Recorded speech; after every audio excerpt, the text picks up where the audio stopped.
En esta ocasión, en Ahora TV, estamos junto a Elida Sola, que es integrante de Paraná Te Cuento y con quien vamos a dialogar. Hola, ¿cómo estás?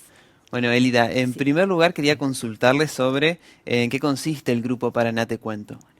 El grupo Paraná Te Cuento es un grupo, como bien digo, de narradores que se formó allá por el año 1993, es decir, que ya estamos cumpliendo 25 años de permanencia, y la actividad es narrar historias, contar historias, relatos, cuentos de autor, anécdotas, ¿por qué no?, dirigida a un público que está presente. Ujú. Esto es lo que nosotros necesitamos. El narrador necesita de la mirada, de la presencia, de la devolución del otro. Bien, y pueden ser historias propias o también Sí, en una... general, nuestro grupo en general trabaja con cuentos de tradición oral, Ajá. con cuentos de autor, y en algunas ocasiones también con historias propias, si amerita, sí, pero generalmente tomamos los de la tradición oral o los de autores. Bien. ¿A qué lugares han ido a contar sus Y historias? bueno, acá en Paraná, bueno, en muchísimos lugares, nosotros generalmente estamos en salas, hemos estado en la vieja usina, en el círculo odontológico, muchísimo en Casa de la Cultura. Y bueno, mis compañeros han salido, ya no recuerdo, ellos siempre cuentan, no sé si en el 97 o 98 fueron a Cuba a participar de un festival internacional, después han estado en Buenos Aires, en Santa Fe, sí, han compartido con otros narradores y con otros públicos también, lo que es sumamente enriquecedor. Claro, por supuesto. ¿Y cuáles son los detalles, las características de este oficio de la narración oral? Y yo creo que el detalle es amar lo que uno va a contar. El narrador el cuento lo tiene que traspasar, porque la única manera de que la historia llegue al otro es cuando uno la tiene internalizada y la cuenta a través de las emociones, del silencio, de las miradas. Eh, no se puede contar un cuento que a uno no le gusta o una historia que a uno no le es propia. Entonces esa es digamos, lo que debemos buscar. Muchas veces se dice que los chicos, los Ujú. adolescentes, los jóvenes, tienen que dejar un poco de lado la tecnología y volcarse un poco más a la literatura, a leer. ¿Usted qué piensa sobre esto? Bueno, esto no es mágico. Sabemos que es la era de la tecnología y no podemos negar que los chicos están insertos en esto. Pero somos los adultos y los docentes los que tenemos que acercarlos. Hemos tenido muchísimas experiencias en que íbamos, por ejemplo, a escuelas secundarias, hemos ido a las delicias, y los chicos cuando empezamos a contarle, por ahí no saben de qué se trata, y empezamos a contarle y ellos dejan de lado el celular y se interesan y se asombran y se ríen, y lo que nosotros siempre tratamos de hacerle ver que si le gustaron esas historias están en los libros, Claro. que las pueden buscar.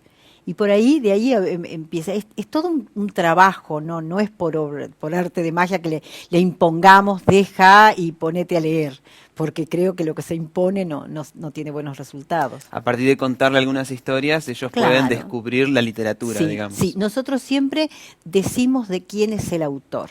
¿Quién Ujú. es el autor? Otra cosa que hay que tener en cuenta, que por ahí la gente cuando nos escucha narrar dice, uy, qué memoria prodigiosa que tienen. Nosotros de ninguna manera contamos los cuentos de memoria.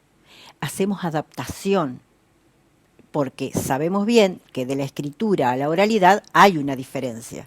La historia es la misma, pero cuando uno la cuenta, no es de la misma manera que está escrita.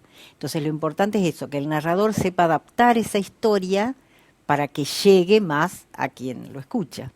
Y bueno, usted me decía que están con público presente cuando narran Sí, las sí, sí, historias. sí, nosotros damos siempre. Entonces tienen la devolución en el momento. ¿Qué se ve? ¿Qué Y genera la yo, historia? la devolución es la devolución es la mirada. La devolución es la mirada, porque no hay nada más lindo que uno estar contando y ver esas personas que te están mirando asombradas o riéndose porque si es alguna historia graciosa, o ansioso si estamos contando algo de suspenso. Entonces yo creo que el mejor regalo que puede tener un narrador es la mirada del otro. ¿Y se acuerda de alguna ocasión en particular que haya tenido? Sí, yo por ejemplo personalmente hago esto. busco una mirada, porque imagínense que hay 100 personas, yo no puedo estar Claro, mirándolos a todos.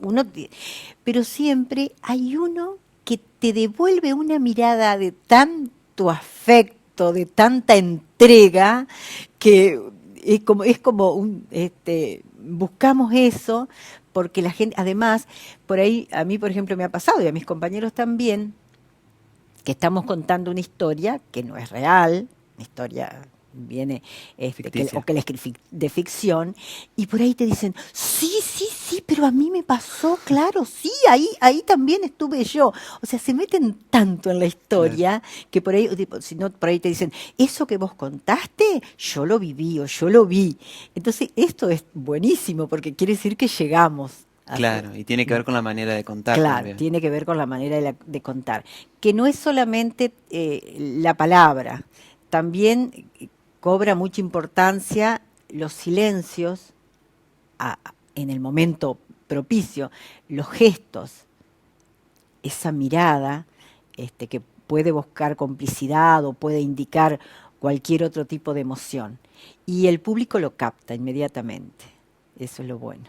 Bien, pasemos por ahí a hablar un poquito de una cuestión más personal. Sí. ¿Cuándo fue que le contaron su primer cuento? ¿Se acuerda? Ah, sí, bueno, yo siempre digo que soy narradora porque yo fui una gran escucha de cuentos.